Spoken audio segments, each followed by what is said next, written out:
राधे राधे, जय श्री कृष्ण, जय जय श्री सीताराम। मानस पीयूष बालकांड। यही विधि सब संशय करि दूरी, सिर धरि गुर पद पंकज धूरी। पुनि सबहि बिनती कर जोरी, करत कथा जेहि लागन खोरी। बाबा तुलसीदास जी कह रहे हैं कि मैं सब संशयों को निवृत्त करके, सब संशयों से हटके और अपने गुरुजी की चरण रज को अपने सिर पर धारण करके राम कथा कहना शुरू कर रहा हूँ।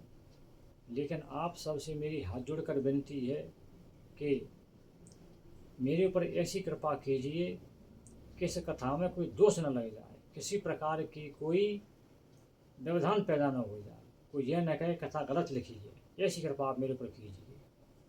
अब कहते हैं बाबा, सादर शिवहि नाय अब माथा, बरनो विशद राम गुण गाथा। अब मैं शंकर जी को शीश नवाकर उनको प्रणाम करके और ये राम कथा कहना शुरू करता हूँ। शंकर जी को बाबा ने अपना गुरु माना है, क्योंकि वो उनके गुरु के भी गुरु थे। शिव जी ने आशीर्वाद दिया उनके गुरु को, नारायण जी महाराज को। तब उनके आदेश से बाबा ने राम कथा को लिखना प्रारंभ किया। इसलिए बाबा शिव जी को शीश नवा रहे हैं।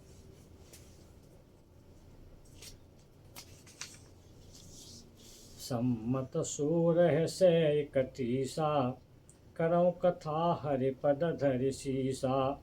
नौमी भौम बार मधुमासा, अवधपुरी यह चरित प्रकाशा।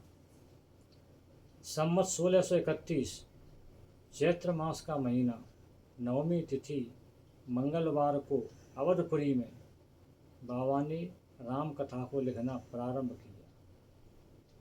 1631 को बाबा ने क्यों चुना कि भगवान श्री राम 16 कला गुण निधान थे। उन्होंने 31 बाणों को इकट्ठा करके उनसे रावण का वध किया था। इसलिए बाबा ने 16 और 31 का कॉम्बिनेशन चुना, पहली बात। दूसरी बात, रामनवमी को बाबा ने इसलिए चुना कि रामनवमी को भगवान श्री राम का प्राकट्य हुआ था और उसी दिन बाबा ने रामचरित लिखना प्रारंभ किया। मतलब भगवान श्री राम इस रामचरित मानस के रूप में पृथ्वी पर काव्य के रूप में अवतरित हुए। ये रामचरित मानस भगवान श्री राम का रूप है, स्वरूप है, उन्हीं का स्वरूप है। इसलिए बाबा से लिखना प्रारंभ किया। बाबा ने सन 1628 संवत 1628 में, विक्रमी संवत 1628 में कृष्ण गीतावली और राम गीतावली दोनों लिख करके हनुमान जी महाराज को सुनाई थी। तो हनुमान जी महाराज ने कहा, प्रसन्न होकर कहा कि जाओ अवधपुरी में जाओ और वहाँ जाकर रामचरितमानस लिखो।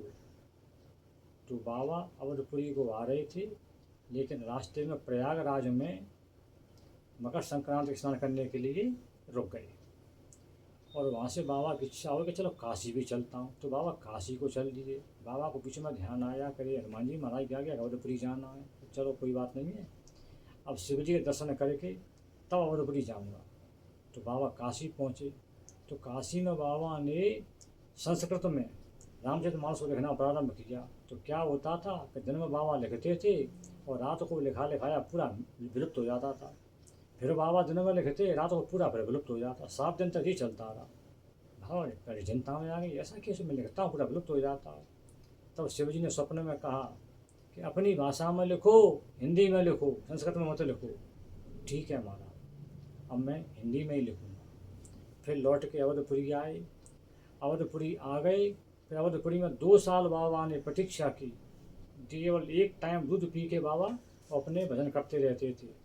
जब 1631 संवत आ गया, तब बाबा ने रामनवमी के दिन इस कथा को लिखना प्रारंभ किया।